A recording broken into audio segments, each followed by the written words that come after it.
No ar, Jornal da CUT. Notícias, Giro sindical, direitos, mundo do trabalho, política, economia, saúde. Aqui, a classe trabalhadora tem voz. Olá Brasil, eu sou o André Acarini. Hoje é quinta-feira, 25 de julho de 2019. No Jornal da CUT de hoje, bico explode no interior do país. Quase 21 milhões de pessoas não têm carteira assinada.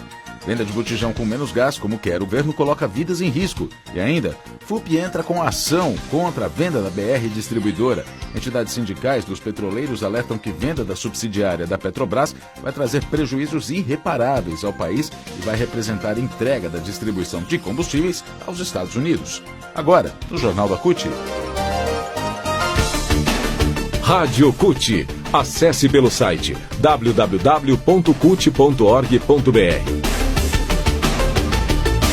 A Assessoria Jurídica da Federação Única dos Petroleiros, a FUP, entrou com uma ação popular com pedido de urgência na tramitação contra a venda de ações e perda do controle majoritário da Petrobras sobre a BR Distribuidora, anunciada nesta terça-feira, dia 23, pelo Conselho de Administração da empresa. A ação, ajuizada na quarta-feira, é uma iniciativa da FUP em conjunto com os sindicatos de petroleiros e do Sindicato dos Trabalhadores no Comércio de Minérios e Derivados de Petróleo do Estado do Rio de Janeiro.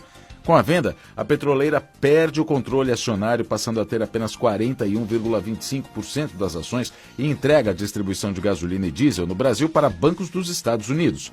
As ações da BR Distribuidora foram adquiridas por 8 bilhões e meio de reais por investidores representados pelos bancos internacionais Merrill Lynch, Citibank, Credit Suisse, JP Morgan ou JP Morgan, Santander e do Brasil pelo Itaú e XP.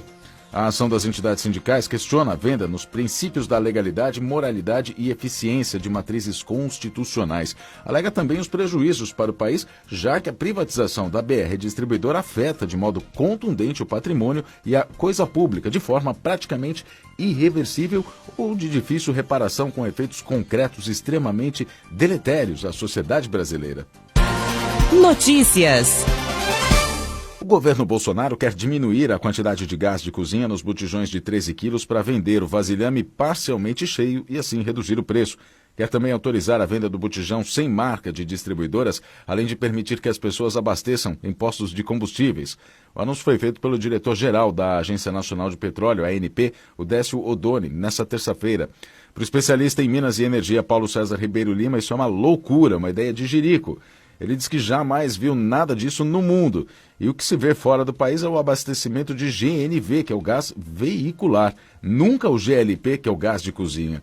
Ele alerta que esse governo não está levando em consideração os riscos de explosões e vazamentos envolvidos. Em caso de vazamento, o gás veicular sobe para a atmosfera e se dissipa. Já o gás GLP de cozinha, como é mais pesado do que o ar, desce e se concentra. Com isso, basta uma centelha para acontecer uma grande explosão.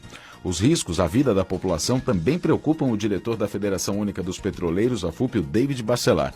Ele diz que a possibilidade de ter tanques de gás em postos de combustíveis preocupa porque assim vai poder ter tanques de gás espalhados pelas ruas da cidade com riscos de vazamentos e explosões. E que em vez de baratear o preço do produto, o governo tenta enganar a população, já que o encarecimento do preço do gás de cozinha é a política de preços da Petrobras, que é atrelada ao dólar e aos preços do mercado internacional. Segundo o David, outra mentira do governo é tentar convencer o povo que a medida perigosa vai reduzir os preços absurdos do gás de cozinha. Ele fala que nenhuma família, por mais pobre que seja, vai diminuir o consumo do gás de cozinha no mês só porque comprou uma quantidade menor. Depois de 1 ou 2 semanas, vai precisar reabastecer o botijão, ou então apelar pelo carvão, madeira, álcool, como muitas famílias vêm fazendo no Brasil inteiro. O Paulo César Ribeiro, que é o especialista, reforça que uma saída que seria inteligente, se o governo quisesse diminuir a quantidade de gás num botijão para baratear os custos dos mais pobres, seria começar padronizando botijões de tamanhos menores do que os de 13 quilos, como é hoje, e não expor a população a riscos.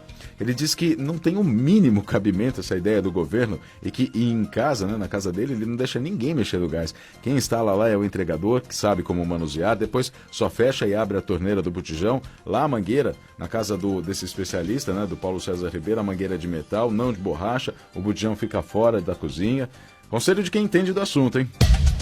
Mundo do Trabalho. A taxa de informalidade no interior do Brasil é de 62% e é maior do que nas regiões metropolitanas. Atinge 20,8 milhões de trabalhadores e trabalhadoras empregados do setor privado e trabalhadores domésticos. Eles não têm CNPJ, não têm contribuição para a Previdência Oficial, empregadores e por conta própria ou remuneração. Eles auxiliam em trabalhos para a família.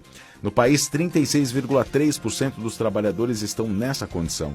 Os dados são de um levantamento feito pelo IBGE a partir de microdados da Pesquisa Nacional por Amostra de Domicílios, a PNAD contínua. No primeiro trimestre de 2019, o desemprego no interior foi menor do que nas regiões metropolitanas em 18 estados. A taxa de desocupação do país foi de 12,7%, enquanto em apenas 10 regiões de interior foi registrado desemprego maior que o índice nacional. O problema nessas regiões é que a qualidade do emprego gerado, sem direitos e com salários menos da metade do que recebem os trabalhadores das regiões metropolitanas, essa é uma realidade. Para o diretor adjunto de pesquisas do IBGE, especialista em trabalho e rendimento, o Cimar Azeredo, a perda de cerca de 4 milhões de empregos com carteira de trabalho assinada em 5 anos foi em função principalmente da crise econômica iniciada em 2014 e 2015, lá fora, que atingiu o Brasil, e é uma das razões do aumento da informalidade. Ele observa que o efeito colateral disso tudo foi o aumento expressivo da informalidade em todas as regiões do país. Esses dados mostram que, apesar de menos desemprego, o interior registra taxas de informalidade maiores do que nas regiões metropolitanas. Ou seja, a geração de emprego, né, a taxa de desemprego no interior nos interiores do Brasil, na verdade, não significa um emprego, e sim bicos, né, precarização de trabalho. O campeão de informalidade é o interior do Amazonas. Do outro lado, o interior de Santa Catarina tem a menor taxa. Os microdados da PNAD contínua mostram ainda que o rendimento médio dos informais no interior do Brasil no primeiro trimestre equivale a menos da metade do que recebem os trabalhadores das capitais em 8 estados. A média do país é R$ 2.291. No Espírito Santo, por exemplo, enquanto um trabalhador do interior recebia R$ 1.725, o trabalhador da capital ganhava R$ 4.653, a maior diferença encontrada, diferença de R$ 2.928. Os menores ganhos mensais se concentram no interior das regiões Norte e Nordeste. O mais baixo está no Amazonas, o rendimento médio é de R$ 1.016. As regiões do interior com maiores rendimentos estão nos estados de São Paulo, Santa Catarina, Paraná, Rio Grande do Sul, Mato Grosso e Mato Grosso do Sul, todos eles acima de R$ 2.000. Jornal da CUT. O Jornal da CUT fica por aqui. Produção da Secretaria de Comunicação da CUT Brasil. Rádio online e distribuição, Agência Rádio Web. Colaboração Rede Brasil Atual e TBT.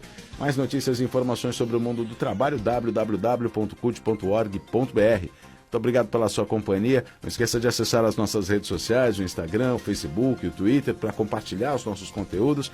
E até a próxima edição.